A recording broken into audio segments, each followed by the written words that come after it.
Kofo to discuss issues of national importance, including appointments to the Supreme Court and the matters arising related to the botched snaked Rock City deal and also the conversation on state capture.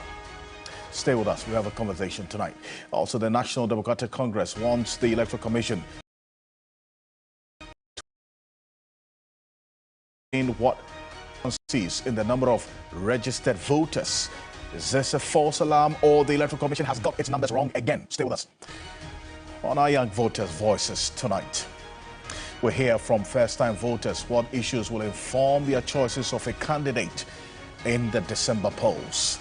We'll spend some time in the University of Ghana, Legon students. This is Ghana Tonight. Also, we're monitoring some information coming through about the drink lock at the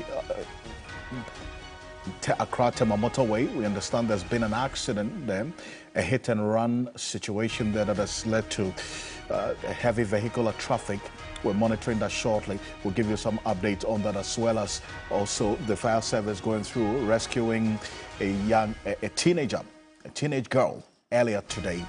We'll give you the full details of that particular story as it came through here on Ghana Tonight. As always, you are an integral part of the conversation. Let's hear from you. The hashtag we're using is Ghana Tonight on Facebook and on X. Let's get talking.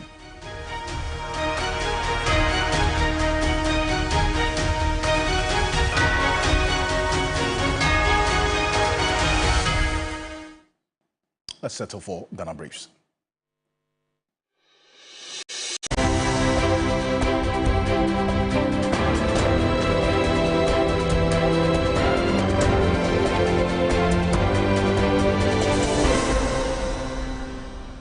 Students at the various colleges of education are confused over the continuation of the academic calendar, whilst others argue an increase in the credit hours will make up for the lost time.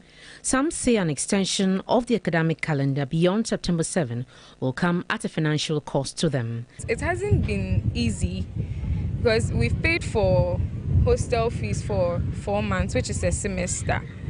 And if our lectures don't return anytime soon, we are going to incur additional costs because we are feeding ourselves and also accommodation, paying for rent and all that. A 3-month semester, so we budgeted for it. Meanwhile, we are on strike and we've used part of our money that we have on us for the past 41 days already.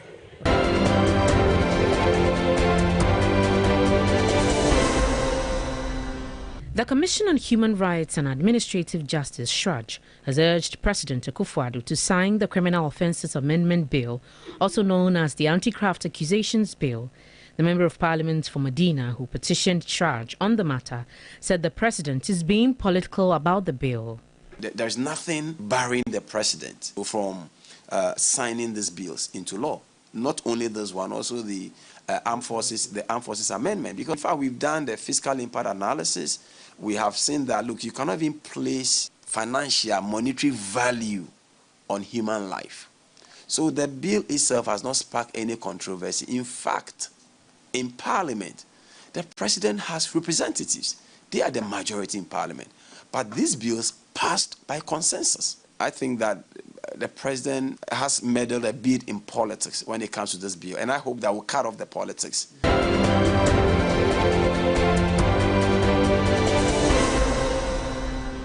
Ranking Member of Parliament's Finance Committee and MP for Bolga Central, Isaac Adongo, says the 2024 mid-year budget presentation doesn't reflect the harsh economic realities facing many Ghanaians.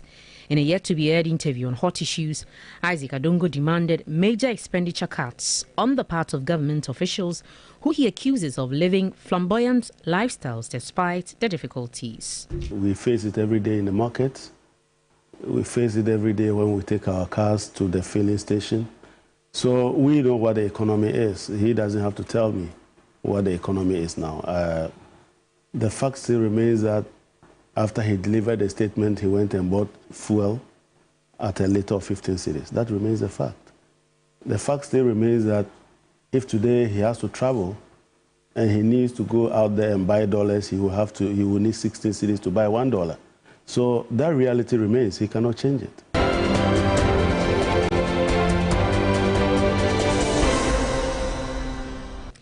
The NDC has demanded an explanation from the Electoral Commission of discrepancies in the total number of eligible voters announced recently by Chairperson Jean Mensa in Parliament.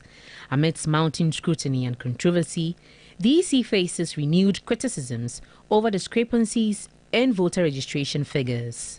In our bid to provide timely information of the registration details to the citizenry, we missed a number of important steps in our data generation process.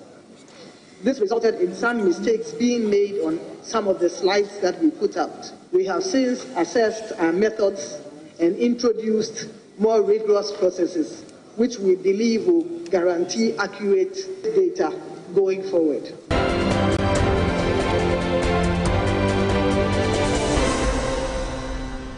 The controversy surrounding the planned mining of salt in the Songo area appears far from over despite a parliamentary report approving the deal.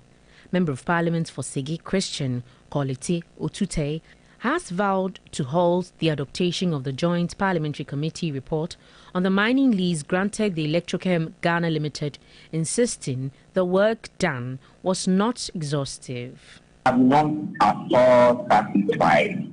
In my own view, this particular report can't and should not be taken on the floor of Parliament. You have never been set aside, and you have been making judgment on abstract, sound imaginative.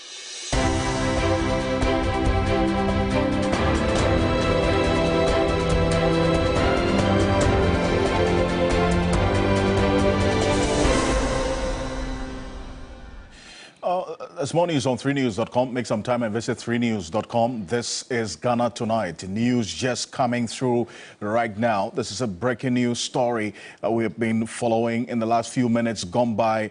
There is a gridlock on the Accra to Tema side of the motorway. We understand that there has been a hit and run situation there involving a young girl, a young girl whom we understand died on the spot after this hit and run situation. We understand that involved a vehicle. The driver did not stop, and as we speak, the body of the young girl has also at the moment been moved to the side of the road, and as a result, some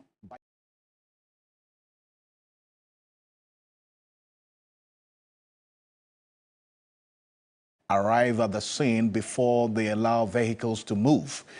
It's been almost 2 hours now, and those are the motorbikes you see that's blocked the Accra to Tema side of the motorway. It's been 2 hours now. No vehicles are moving, and we understand that the police is now attending to the situation as we speak, but that has led to heavy vehicular traffic on the Accra to Tema side of the motorway.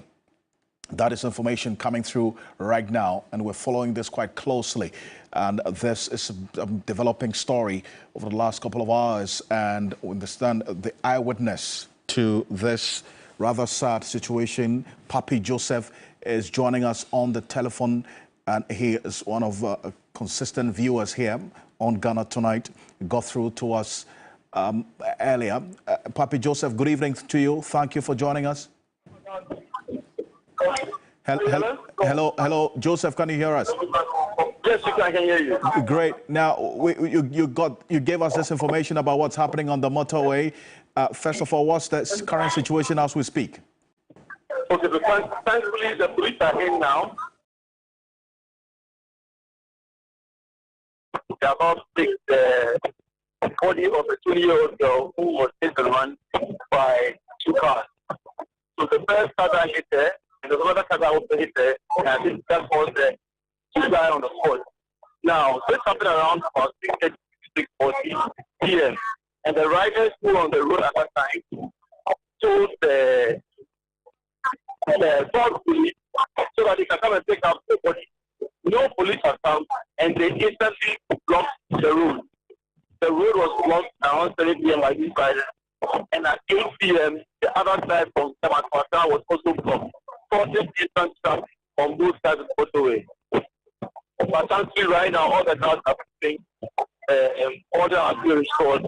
But it was so annoying how we had just no cars moving, no police on the scene. For over 3 hours, not a single police officer was present to see how to manage the situation. It was a very, very sad situation. Very, very sad situation. 40 or 20-year-old girls just gone. All of a sudden. So this hit and run incident, you say involved this 2 vehicles, knocked down this young girl. Yes. And you're saying the lifeless body of this girl has been now taken from this accident site? Yes, she's been taken. They're taking her body now into the pathology vehicle. And how long ago has this gridlock been there on the Accra, the Tema-bound side of the motorway? Since 7 p.m. Since 7 p.m. So after 9:30, the gridlock from the Accra Road was at the mall. So cars have been stuck from Enterprise Junction. The accident scene was at Enterprise Junction. So just by Enterprise, at that side of the road. From there all the way to Accra Mall. And then also from Enterprise to close to KICC. I see. And so these motorbike riders who blocked the road, we are seeing the videos now on our screen. Why did they do so? Why did they block the road? So some of us were begging them that they should just create a 1 lane. Their reason is that they don't understand why the police have not heeded their calls. What the riders are saying is, first, they wrote to the Transacco police post and made a complaint. And the police said they will be there. They didn't come. Another set of riders also went to Manet police station. They didn't come. All other car drivers who were in their cars started calling TV stations. We're calling everybody. TV3, UTV, everybody just trying to get people to call the police. And everybody just trying to reach out to the police. We were being accountable for over 2 hours. Not a single police on site. Not a single police coming from either Accra or Tema. It's just so sad. Very, very sad situation. That's a very worrying, and as you put a sad development there. But you're saying that the police have arrived as we speak? Yes, they have. Okay. So traffic is slowly moving and order is being restored. Joseph, thank you so much for this update. Joseph, thank you. We're just getting another emergency situation right now. What you're just seeing on your screen is not what's happened on the motorway. The motorway, we understand the police have arrived, but this one is something that happened 15 minutes ago next to Afrikiko, close to the Jubilee House. A vehicle also touched, in fact, caught fire, we understand, and also burnt to ashes as we speak. And for the past 20 to 30 minutes, this vehicle has been on fire, and it had to take the fire service from the head office, which is just 2 minutes drive away from this fire scene, because if it's Afrikiko, that's just next to us here at TV3. And so this is an incident that happened just 15 minutes ago. And unfortunately, understand when the fire service arrived at this fire scene, this vehicle had been burnt to ashes. That is the information we're getting right now. So there are 2 separate situations we're dealing with right now coming through in a fluid, thick and fast. The motorway situation, we understand the police have now attended to that gridlock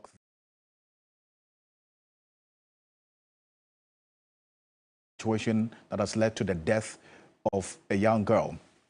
And the police, after 3 hours of this thing happening, according to our eyewitness, happened around 7 p.m., the police is just arriving there. And then this one we are seeing, Alex Kinati is with the Public Affairs Department of the Ghana National Fire Service, is joining us in the studio. It's good to have you, Alex. Thank you now, very much. this vehicle we saw there, just close to us. Caught fire, bent. And the owner is saying that they've called fire service so many times, you didn't arrive. Your head office is just two minutes drive away from that fire scene. What happened? Okay, so good evening to yourself and to your viewers. One thing we need to note with vehicular fires is that it takes 5 minutes for a vehicle to be totally consumed in fire. So when it starts, I'm sure they might try their own measures trying to keep the fire under control. And then probably when it gets out of hand, that's when they call on the Ghana National Fire Service. Secondly, people always seem to forget or not seem to keep in mind the numbers of the Ghana National Fire Service when there's an emergency. We've seen viral videos where people tend to call 999, 111, thinking that's our numbers. Those are not our numbers. Our numbers are 112, 192. So when they make the call that they've been calling fire service and we are not picking, that's very unfortunate because immediately the fire was, we received a call. We dispatched our station at Flagstaff House, Jubilee House. To proceed. Exactly. So it depends on the time we receive the call. As we always say, we don't have any intelligent system that alerts us until someone calls. Okay. So they came in, and then our station at the headquarters came to augment their efforts, and we were able to put the fire under control. Well, the unfortunate situation is that this vehicle has been bent beyond repair. So it's the owner's loss. Have to deal with it. But also fire service being brought to question as to your response time and what can be done to improve on the response time, because this fire scene... I see, I always say it's a two-way street. It's a two-way street. If until we are called, we won't be able to know there's a situation. So the most important question that we always entreat you to ask is what time did it start and what time did they call us? Okay. Mind you, we deal with prank calls, and so the issue with prank calls also curtails our response time because people call pranking us, and this chokes our emergency lines. So when you have a legitimate concern and you call through, there might be someone.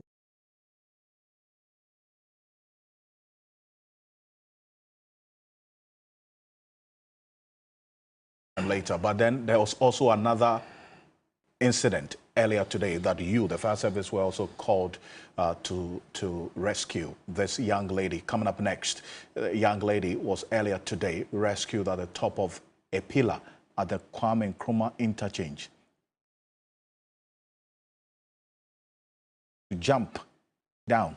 So this is a pillar that supports the interchange. Now, we want to get some more information on this, Alice Kinate.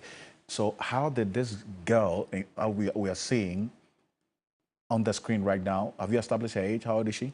Her age, we couldn't really establish it because... But how did she get to the top there? Well, after our men rescued our officers at Circle, kudos to them for a good job done. After they rescued her, she went unconscious for a while. So we had to get her to the ambulance service, and she then told us that a gentleman took her up there.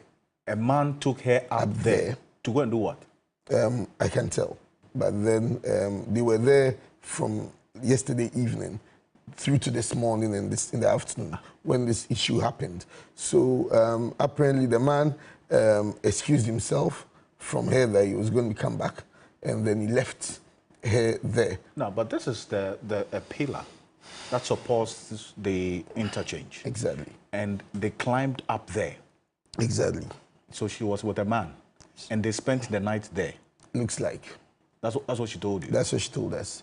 And so when our men even did the rescue, effected the rescue, they found packs of empty packs there. They found pen drives. They found items that suggest that someone usually sleeps there or visits that particular area. But how big is the space up there to accommodate two people who spent the night, male and female? You realize that it looks like there's a slab. She was sitting in between, but where her feet is, you realize that it's a slab. So it's a slab that obviously can contain 1 or 2 people. Looking at the size of the interchange, it needed a pillar like that to be able to hold it. So it's not too big, but it's quite a space that, you know. And they were able to climb up there. And now jumping down. Yes. So when she realized, exactly, because when she realized the gentleman had left for a while and was not coming back, she was worried. And mind you, from what we gathered, she just came back from we don't know which part of the northern region she came from, but she just came to Accra, and she's new to Accra, and she ended up being there, not knowing what to do, not even knowing how to get out of there. I see. So she attempted jumping down. Contemplating jumping down. So we initially thought it was suicidal, but then our officers did very well. They pitched the ladder. They realized that the ladder couldn't get through to the place. So we had to always find a way to save lives. So they had to go in and then catch her off guard, because they didn't want to spook her by letting her see them and then probably fidgeting or making any rash decisions. So they were able to go in, raise her, and then handed her over to the ambulance service for assessment. Alex Kinate, appreciate your time. Thank you. Thank you so much for joining us here on Ghana Tonight. Alex Kinate is with the Public Affairs Department of the Ghana National Fire Service. A number of issues that we're keeping an eye on, as well as what's happening on the motorway as well here on Ghana Tonight. Coming up next, this exclusive interview that I had with the former Chief Justice of the Republic of Ghana, Sophia Kofo, discussing issues of national importance, including the botched Snake Rock City deal, plus a conversation on state capture, amongst other issues, here on Ghana Tonight. Take a look. Part of the problems we have in this country is a lot of things, and sometimes you even end up with duplication. Duplication of rules, duplication of regulation, duplication of institutions. Because we're not allowing the law to work. And if we feel that the existing, once again, if the existing law or the existing regulation is passé, has been overtaken by events, you don't lament. We are a parliamentary democracy. You propose to Parliament, and Parliament, and you justify to Parliament, and you change the act. But we have so many things are not working. Let's take sanitation. What sanitation law don't we have? What ordinances from the days of ordinances to regulations all the way to date? What enactments don't we have? What departments don't we have? We have a ministry for that matter. Which was so totally unnecessary, because it's not a ministry that is going to do the work. Sanitation is the work of local government. Sanitation ministry is an unnecessary ministry. Absolutely. What have they done?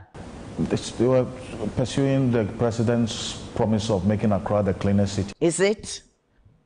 Isn't it dirtier than it was before the ministry was set up?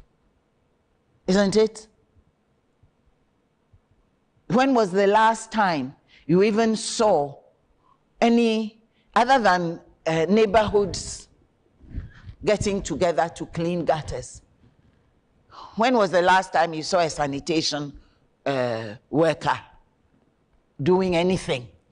It's been, for me, I haven't seen one on my road or in my neighborhood. They actually take tolls from the market people, you know that, to clean. That's for cleaning the market, yes. And half the time, it's the market women themselves who end up doing the cleaning, and they have to talk before they are even given the proper sizable tips in which to put the rubbish, and it piles up and it piles up and it piles up.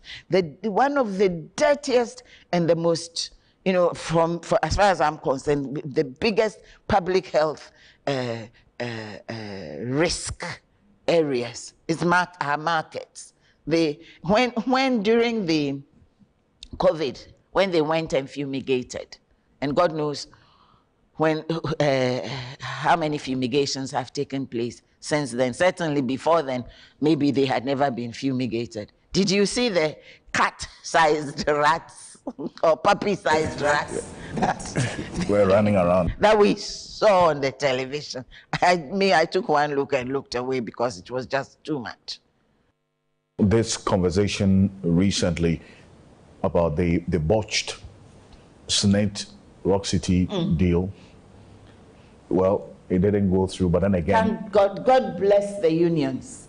The labor unions. Yes. You were irked about it? Irked about what? The entire transaction, the purported transaction. Yes. Yes, of course. Conflict of interest is conflict of interest. They say you can't be the judge and you can't, and the jury. You can't be the lawyer and the judge. You can't be the litigant and then you are also sitting, you know, after you've given your evidence and everything, and it's time, your lawyer has done the submission, and it's time to determine the outcome. Then you're now going to go and sit among the jury, and you are part of that. But the agreement minister says there was no conflict of interest. Conflict of interest is not defined by the individual. And sometimes, yes, conflict of interest when you're managing standards. It's part of performance standards. And when you're managing those are called ethical standards. When you're managing ethical standards, sometimes it is simply perception. Perception. Will a reasonable man in the street, in law school we would say, will the reasonable person on the Latebi Okoshi bus, they don't have Latebi Okoshi buses anymore, but will the reasonable person on the Latebi Okoshi bus, if you were to tell them of this, what will they say about it? And if you can surmise that they will say, sir, that it smells, then it smells. And when you're a public person, just because there's no law that says you cannot do it, does not mean you should do it. Even in the Bible, it says, I can do all things, but not all things are good. Not all things are good. But even Senate justified it. Oh, don't mind them. Of course they will justify it because they have run down the hotels, and just like in the public sector, a lot of public properties have been run down just so that the values will be run down, and always at the end of some cycle or the other, they do sweetheart deals and do distributions among themselves. Snitch can say I've defamed them. I don't care. Well, they said they were doing this in the interest of you and I. Oh, definitely not in I didn't think it was in my interest. And if they had come to ask me, I would have said no. Is that the only person who can buy these shares of SNET? Well, they said they went through all the international standards of where was it even advertised? In the Daily Graphic and in the newspapers. And for how long? On page what? For a considerable number of months, they say. In fact, as far back as 2018. Have you seen it? Well, they put it in their defense in explaining the circumstances leading to the award of this, in fact, the selection of the strategic investor that's Rock City, owned by Brian Champong. That was their defense, that, you know what, they're doing it in your interest as a pensioner. Well, as usual, they think they can chop into the beards. I don't have one, but into the beards of the pensioners. But pensioners have also now began to set up and began to look askance and more critically at things being done in their name. And the reason I'm saying that I said kudos to the unions. Was the fact that... And also Samuel Okudzeto Ablakwa as well. Yes, was that they were prepared to stand up and be counted, and instead of being, as usual, being presented with fait accompli, and then you just say, no, if it's unlawful, it's unlawful. If it's unlawful, it's unlawful. And it's about time that we started taking matters concerning conflict of interest very seriously. You can never define the entire scope of conflict of interest, but you can begin by giving examples, making examples, defining examples. So normally, if you try to, whether even in your internal matters in your company or your institution, you try to legislate on conflict of interest. You never say, this and this and this and this and this and this list shall constitute conflict of interest. No, it has to be inclusive. Conflict of interest shall, acts of conflict of interest or situations of conflict of interest shall include. Then you give certain examples so that a sensible and honest and person of integrity can extrapolate from, because conflict of interest is normally situational. Yes. Yes, sir. It's either real, perceived, or apparent. You know, those are the three instances of conflict of interest. I mean, that is if and the perceived is as important as the real or the immediate. Yes. Perfect. Now, so if this fits into this bigger conversation of state capture. You know, that the state capture, you know, that's been going on. That worries you, does it not? Doesn't it worry you? Well, you know, because you ask yourself, okay, of practically everything, you see some building going up in some odd site. I don't know who's approving these constructions, but when you're living in an environment where now anything goes, because every building regulation you can think of, we have that too. I was talking about the laws. Sure. We have all kinds of building regulations, and you wonder,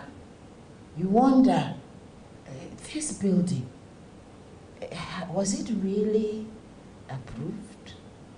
You have to ask. There's some huge edifices that are going on up in that area, and not only there, all over the place. And then, if you dig, you will find some political finger somewhere. You will find some big name somewhere, directly or indirectly. And is it all right? Is it all right? Yeah, is it all right? I'm asking you. No, it's not all right. And then there's also the public state land properties. Yeah, and most of these are actually, those I'm observing, are former public properties. Properties that were acquired for public purposes. And I don't know why the Lands Commission seems to think or believe that because it was acquired for public purpose, it has to be built on. Some of them were even supposed to be for as green areas. Green areas are now even being built upon. And when we have in Accra, we have March, April, May, early June, which is so hot you think hell cannot be hotter than this. We don't understand. We need green. The earth needs to breathe. The earth needs to breathe. But no, we're covering everything. And then we build, and then we pave the grounds with marble and and things that also affect the wash-off. So not much is being absorbed, and so on and so forth.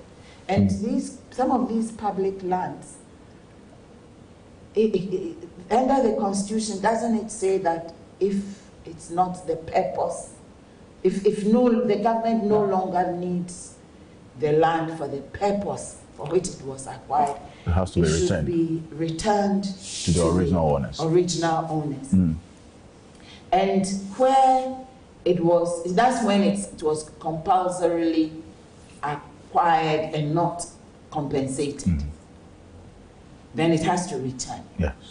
If it was compensated for, then there's the original owner, which in those days would be still the stool, has the right of first refusal. So in those two categories, at least there should be a first reference. Either you return it to the stool or you give them the right of first refusal. But unfortunately, and I do say unfortunately, this was a matter that did come before one aspect of it did come to the Supreme Court. And unfortunately, the majority was of the view that if it goes to a public servant or somebody who's working in the public sector, then that's okay. That's still public purpose. Did you sit on that case? I did, and I did. I wasn't in. You dissented. Yes, I wasn't in agreement. But you were voted out. Well, I was in the minority. You were in the minority. That way. So, what was the justification for those who?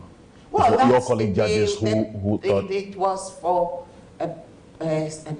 somebody who is a public servant, and therefore.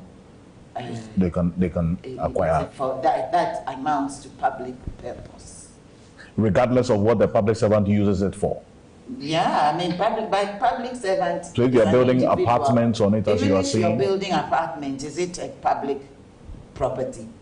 Do you see what I mean? Yeah. You're not building it in the name of whatever public office you hold. So then, could that, explain, if it is confirmed that this is what we're saying, that if you look through it and you realize that some of these state properties or where state properties were situated have been demolished and the lands have been sold to a public officer who probably is a politician, and the politician is building apartments on it, this ruling is what they are relying on? I think so.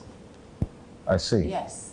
And I didn't think that even as a matter of public policy, it was right, because it was important to keep things under control. Because even in terms of this public lands and so on and so forth, I knew that there was also a policy that because there was a policy, not necessarily to sell where you occupy to you, but that if you're a public servant, the state may sell a public property to you upon application. Right. Okay. But that's a once in a lifetime privilege. And so if you even have, for example, and you own an estate house, you've bought an estate house from State Housing Corporation, that is you having exercised that privilege. You cannot get land or any other property from the government. So even the SNIT houses and all that and all those things, it was all a one-time purchase. Yes. I see. But even that internal policy was thrown to the dogs, and it's of great concern, because if you look at where the ministries are, and I don't know if there are any plans one day to abandon that area and go and build ministries somewhere else. Although, as you know, some ministries in the ministry area are too small for the numerous ministry employees that they now have annexes in other localities. As a former Chief Justice and also a fellow at the Institute of Economic Affairs, IEA, Sophia Kofo there, touching on a number of other issues. So stay with us here on Ghana Tonight as subsequent bulletins serialize some of the issues it touched on or relating to the appointment of justices to the Supreme Court, plus the issues in the financial sector. Coming up next here on Ghana Tonight, the National Democratic Congress wants the Electoral Commission to explain what they say are discrepancies in the number of registered voters. Is this false alarm, or the Electoral Commission has got its numbers wrong again? This is your Election Command Center. We're back with a conversation on this matter that took place earlier at the IPAC meeting today. Stay with us.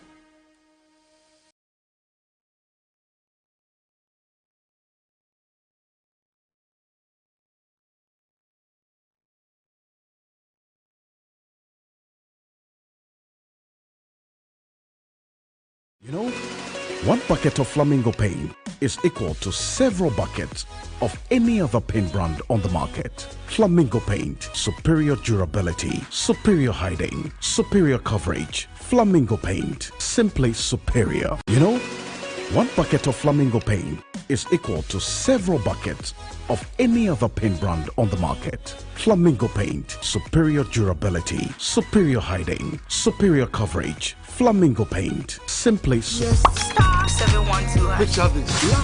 Come in and greet. Yeah. And now you were back in Greece. She say, why you fit on the millionaire? Yes, the luckiest at Aroma. She say, I'm from Massa Echeman. Yeah. Now check this. Sister Abna, aka Kobe Hima. The luckiest at Aroma. Queen B.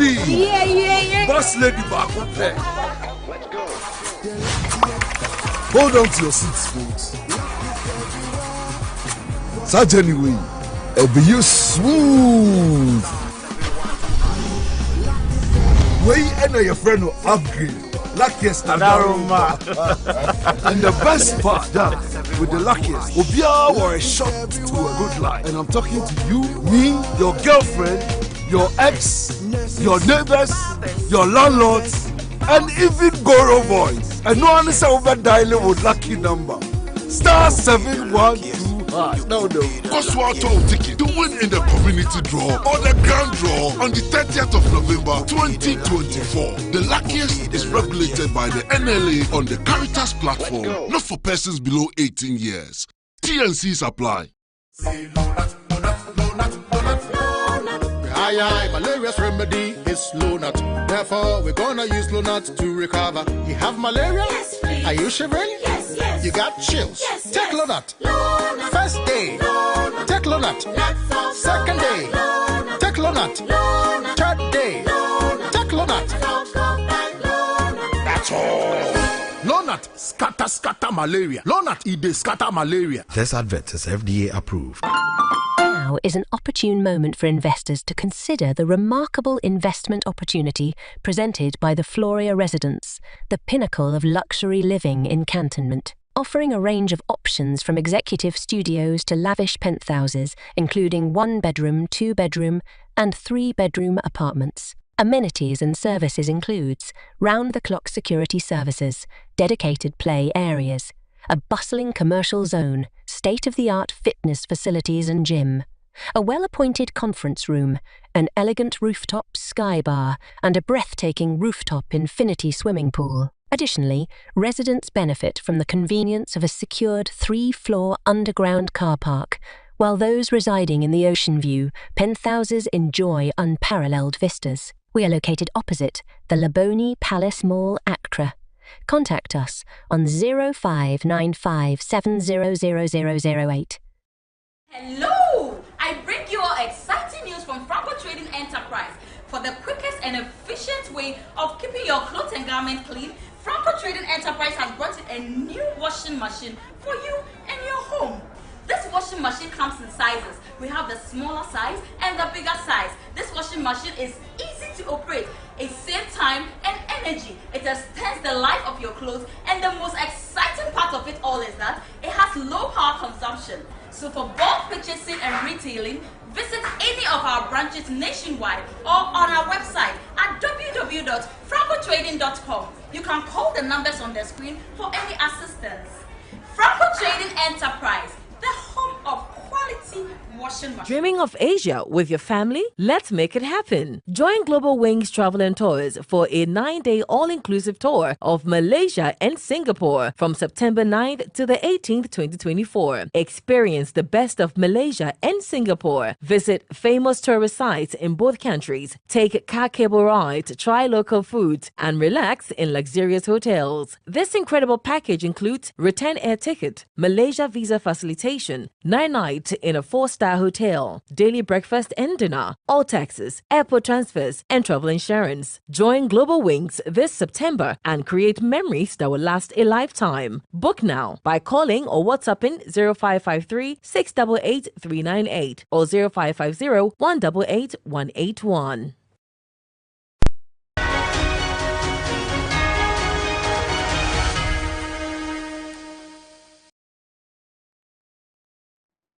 Welcome back. This is Ghana Tonight. Coming up next, the National Democratic Congress is concerned about what the party says inaccuracies within the numbers of registered voters for the 2024 election, as announced by the Electoral Commission Chair, Jane Adokwa-Mensah, in Parliament, and what has happened today at the IPAC meeting earlier in the day. The party is saying the numbers, as were announced by the Electoral Commission Chairperson in Parliament, do not add up. What exactly is the discrepancy they're talking about? Now, we've been trying to put a few things together to get a picture ourselves as well, and then juxtapose it with what the NDC is saying, and then also what the Electoral Commission has been talking about. Dennis Poberi-Wadam is connecting with me right now in studio. Dennis, good to have you. Now, what have we found? Always a pleasure being here, Alfred. Well, so we have also been trying to look at the numbers to independently see what the concerns really are that the NDC is raising. So we try to do a quick calculation of the numbers that have been publicly communicated to us by official sources, and by official sources I mean the EC itself. So we started off by looking at the number of registered voters as of 2020, and this is public information. When you go onto the EC website, you'll see this number boldly written on it. 17,027,641 registered voters for 2021. Now, if you recall, earlier this year, the EC had a press conference as part of their Let the People Know, just to update on the progress of registration that was done in 2023. At that press conference, we were told that registration for 2023 stood at 910,996. So there you have it, 2023. And just for authenticity, let's just listen to that specific video where the EC chair, Jane Mensah, addressed the press on that particular issue. In 2023, we targeted approximately 700,000 new registrants, and we far exceeded that by registering 910,000 new registrants. We have no doubt that with these arrangements in place, we will exceed our target of 623,000 new registrants this time around. So yes, the target was 700,000, but they exceeded that target, and they got 910,000 and 996. Fast forward to 2024 registration, the one that ended a while ago. You recall the EC chairperson was in Parliament just last week. That's right. If I'm not mistaken, to update members of Parliament on Friday, yes, as to update them on a number of things, including the registration. Let's listen to what she said with respect to the number of people who have been registered in 2024. I'm pleased to note that the total number of valid voters on our register to date adds up to 18,681,000. In our bid to provide timely information of the registration details to the citizenry, we missed a number of important steps in our data generation process. This resulted in some mistakes being made on some of the slides that we put out. We have since assessed our methods and introduced more rigorous processes, which we believe will guarantee accurate data going forward. Well, so in this, she rather gives us a total number of all the registered voters. That is a summation of the registered voters in 2020, 2023, and 2024. I mean, the longer version of this SOT would see that she would mention a number of 778,447. That's right. However, she mentions that the total figure, as of now, total registered voters on the books of the EC. Yes, is 18,681,366. I see. That's the total on their books. Yes. Now, this is the number which is being contested by the NDC.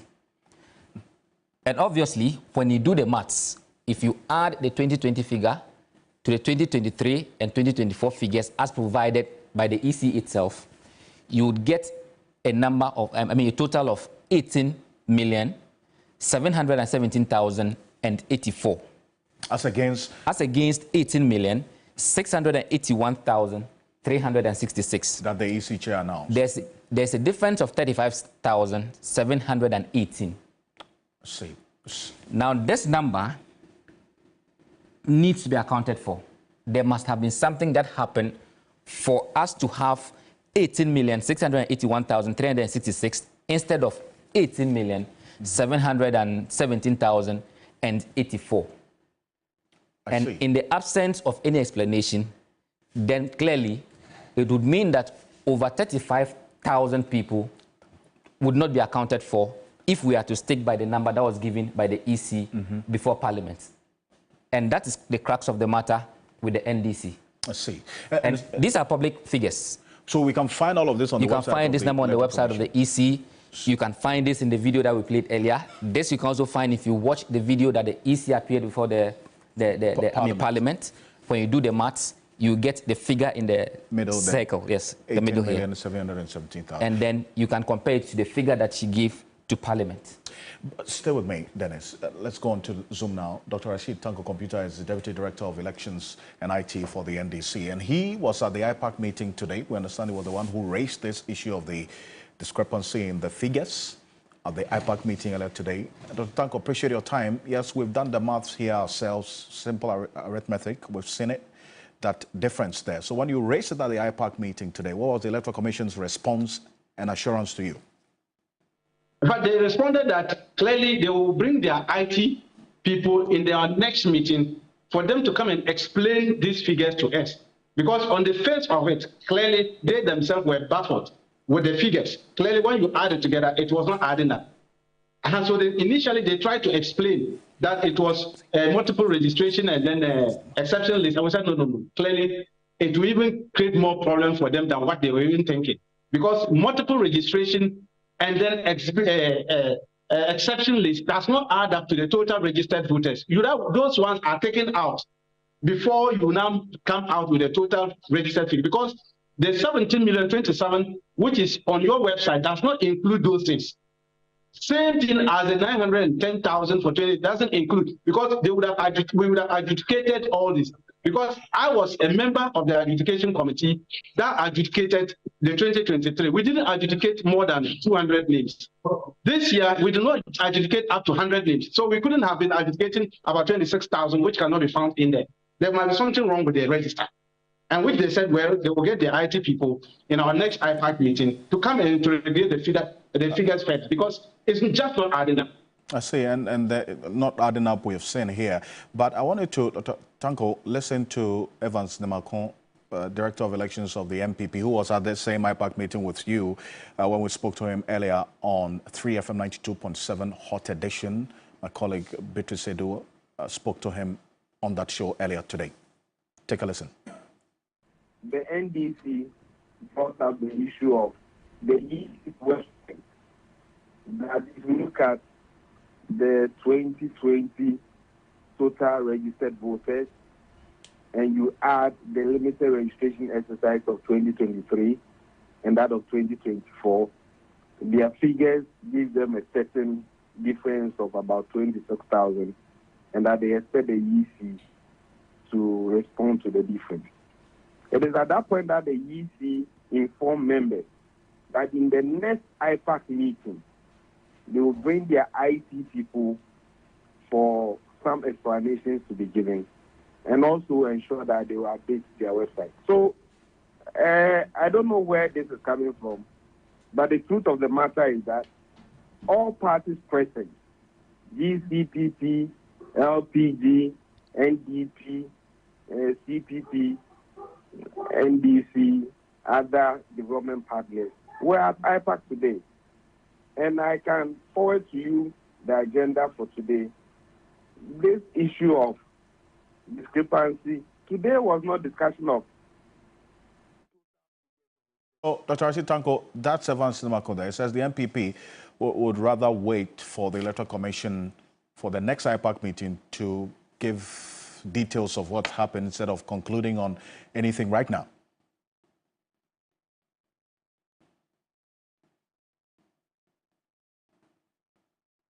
Well, I'm surprised because they didn't even see that there's a problem. You know, all along, during the limited registration, they weren't seeing anything wrong with the figures.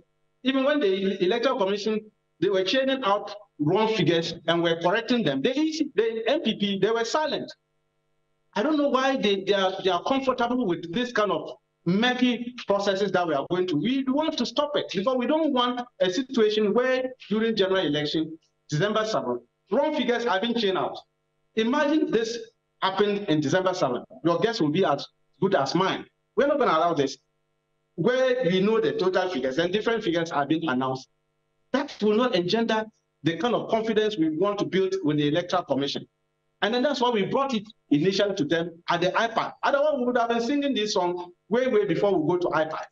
But we thought IPAC was the right forum to raise these issues. And that is why we brought it there. And the NPP, they were quiet, silent about it. Because we are saying that we are going to do mop-up. So if you are going to do mop-up, that means that we should know the current status of the register before you even add to it. You want to add to something that is not properly structured. That is our problem. That is our beef with them. And then clearly it was in a cordial discussion that we had with them. And they agreed that, yes, they will bring the IT people. We are waiting for the IT people in the next encounter so that we can interrogate the figures very well and see where the shortfall is. Where is it? Where is it hiding? Who is keeping it somewhere? We want to ensure that because they assured us that the missing names, you remember we're talking about people names cannot be found in the register. Today, they assured us that those names, they brought them back into the register. And that people should go and check their names during the exhibition to be sure that their names are back. We will want to take the register, the provisional one, interrogate it further to be sure that those names are back. And then this shortfall, we want to see where it is. And then we might all come to the same wavelength so that we can have a clean sheet to move on. We'll see how the coming days will look like. Dr. Asitanko Computer, thank you for joining us, the Deputy Director of Elections and IT for the NDC. So then, yes, that's a confirmation. They raised it.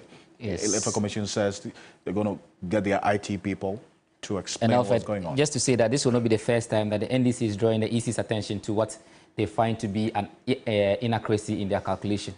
And the EC boss herself admits it when she appeared before Parliament. And hopefully they look into this and update the public accordingly. And if you look at the 2023 registration numbers on their website, they attempted to give a day-by-day breakdown of the numbers. But when you do the summation, it does not add up to this particular number. Maybe it's one thing that they also have to look at. So that when they make a move to update the public, they go through the long haul. So that when you're looking for information, it's a lot easier to get it on their website. And not create any doubt and gaps. Exactly. Appreciate you. Thank you so much. Dennis Poberi-Wadam running through the numbers as always.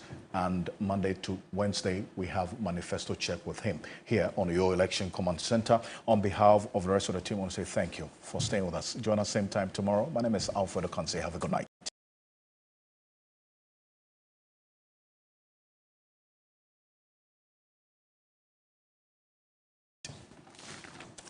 Tonight is brought to you by Superior durability, superior hiding, superior coverage, simply superior.